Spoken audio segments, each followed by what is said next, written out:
पंचनामा न्यूज, सर्वसामान्य जनतेचा बुलंद आवाज। नवापूर येथे हिंदू सूर्य वीर शिरोमणी क्षत्रिय कुलगौरव महाराणा प्रताप सिंह यांची जयंती मोठ्या उत्साहात साजरी। प्रतिमा पूजन, समाजातील मुलामुलींचा गुणगौरव व भव्य शोभायात्रेने जयंती उत्सव साजरा। नवापूर येथे वीर महाराणा प्रताप सिंह जयंती उत्सव समितीतर्फे आयोजित हिंदू सूर्य वीर शिरोमणी क्षत्रिय कुलगौरव महाराणा प्रताप सिंहजी जयंती उत्सव 2025 मोठ्या उत्साहात साजरी करण्यात आली। नवापूर शहरात वीर महाराणा प्रताप सिंहजी यांची 485वी जयंती तिथीनुसार साजरी करण्यात आली। त्यानिमित्ताने विविध कार्यक्रमाचे आयोजन करण्यात आले होते। सर्वप्रथम राजपूत समाजाचे स्वर्गीय सागर छगन पाटील यांना भावपूर्ण श्रद्धांजली अर्पण करण्यात आली।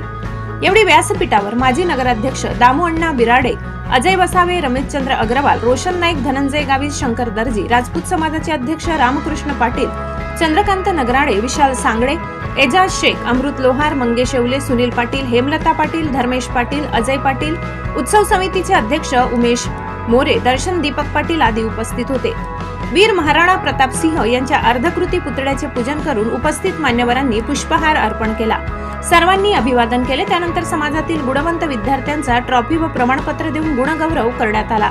एवढी मोक्ष दर्शन पाटील यांनी वीर महाराणा प्रताप सिंह यांच्या जीवनावर आधारित कविता सादर केली। कार्यक्रमाचे सूत्रसंचालन अविनाश पाटील यांनी केले, तर आभार दर्शन दीपक पाटील यांनी मानले। सायंकाळी सराफ गल्ली येथून सजवलेल्या ट्रॉलीतून वीर महाराणा प्रताप सिंह यांची भव्य शोभायात्रा काढण्यात आली। मोठ्या जल्लोषात व उत्साहात शोभायात्रेत समाज बांधव तसेच नागरिक संख्येने उपस्थित होते। ढोल ताशांच्या गजरात समाजातील महिला, पुरुष, युवक मोठ्या संख्येने सहभागी झाले। शोभायात्रा मुख्य मार्गावरून जात सराफ गल्ली येथे सांगता करण्यात आली। या संपूर्ण कार्यक्रमासाठी उत्सव समितीचे अध्यक्ष उमेश मधुसूदन मोरे, उपाध्यक्ष रवी योगेश पाटील, सचिव गोलू राजेंद्र राजपूत, खजिनदार भिकन खुमानसिंग पाटील यासह सर्व कार्यकारिणी सदस्यांनी परिश्रम घेतले। कार्यक्रमासाठी शहरातील सर्व गणेश मंडळांचे सहकार्य लाभले।